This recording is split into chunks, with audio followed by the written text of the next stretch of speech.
Hi hello ಎಲ್ರಿಗೂ ನಮಸ್ಕಾರ. ನಾನು ನಿಮ್ಮ Rakshitha Pavan. Welcome back to my YouTube channel. ಇವತ್ತಿನ ವಿಡಿಯೋದಲ್ಲಿ ಇದ್ಕಿದ ಬೇಳೆ ಸಾಂಬಾರು ಮಾಡೋದು ಹೇಗೆ ಅಂತ ನೋಡೋಣ. ಅವರೆಕಾಳು ಸೀಸನ್ ಮುಗಿಯೋದ್ರೊಳಗಡೆ ನೀವು ಕೂಡ ಈ ರೀತಿ ಒಂದ್ಸಲ ಇದ್ಕಿದ ಬೇಳೆ ಸಾಂಬಾರು ಮಾಡ್ಕೊಂಡು ನೋಡಿ. ತುಂಬಾ ರುಚಿಯಾಗಿರುತ್ತೆ ಮತ್ತು ತುಂಬ ಸಿಂಪಲ್ಲಾಗಿ ಮಾಡ್ಕೋಬೋದು.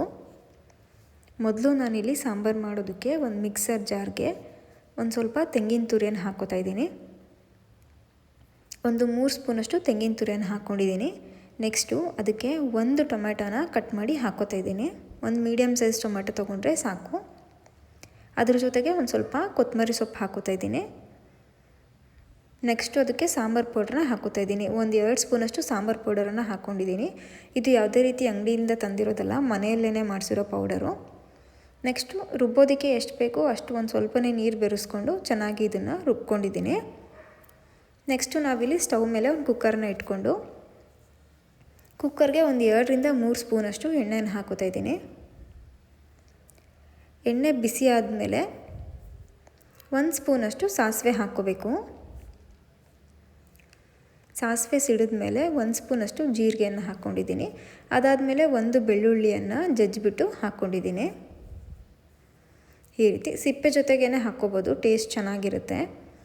ನೆಕ್ಸ್ಟು ಬೆಳ್ಳುಳ್ಳಿ ಹಸಿ ವಾಸನೆ ಹೋದ್ಮೇಲೆ ಒಂದು ಮೀಡಿಯಮ್ ಸೈಜ್ ಈರುಳ್ಳಿಯನ್ನು ಸಣ್ಣದಾಗಿ ಕಟ್ ಮಾಡಿ ಹಾಕ್ಕೊಂಡಿದ್ದೀನಿ. ಈರುಳ್ಳಿನೂ ಅಷ್ಟೇ ಎಣ್ಣೆಯಲ್ಲಿ ಚೆನ್ನಾಗಿ ಫ್ರೈ ಮಾಡ್ಕೋಬೇಕು. ಈರುಳ್ಳಿ ಫ್ರೈ ಆಗುವಾಗಲೇ ಒಂದು ಸ್ವಲ್ಪ ಕರಿಬೇವನ್ನು ಕೂಡ ಹಾಕ್ಕೊಂಡು ಫ್ರೈ ಮಾಡ್ಕೋತಾ ಇದ್ದೀನಿ.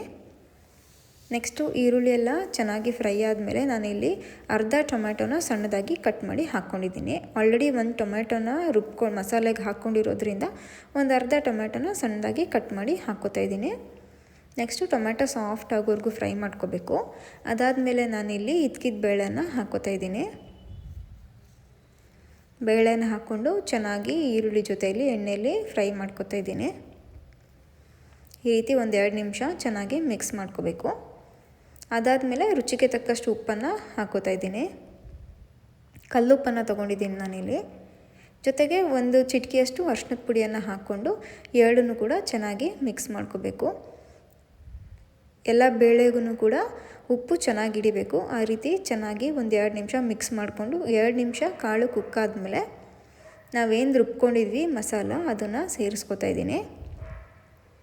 ನೆಕ್ಸ್ಟು ನಮಗೆ ಕನ್ಸಿಸ್ಟೆನ್ಸಿಗೆ ಸಾಂಬಾರಿಗೆ ಎಷ್ಟು ನೀರು ಬೇಕಾಗುತ್ತೆ ನೋಡಿಕೊಂಡು ಒಂದು ಸ್ವಲ್ಪ ನೀರನ್ನು ಸೇರಿಸ್ಕೋತಾ ಇದ್ದೀನಿ.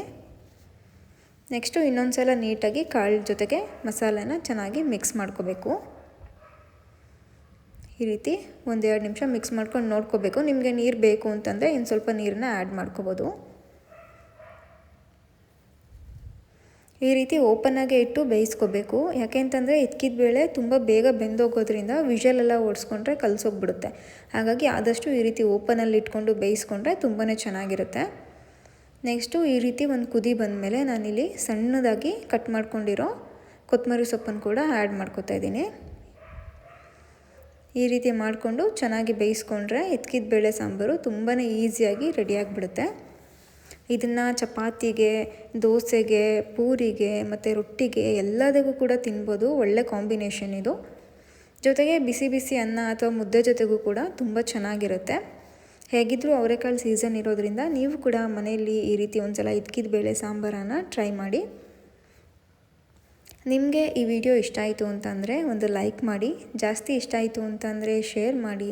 ಮತ್ತು ಇನ್ನೂ ಯಾರೆಲ್ಲ ನನ್ನ ವಿಡಿಯೋನ ಸಬ್ಸ್ಕ್ರೈಬ್ ಮಾಡದೆ ಹಾಗೆ ನೋಡ್ತಾ ಇದ್ದೀರಾ ಅವರೆಲ್ಲರೂ ದಯವಿಟ್ಟು ವಿಡಿಯೋನ ಸಬ್ಸ್ಕ್ರೈಬ್ ಮಾಡ್ಕೊಳ್ಳಿ.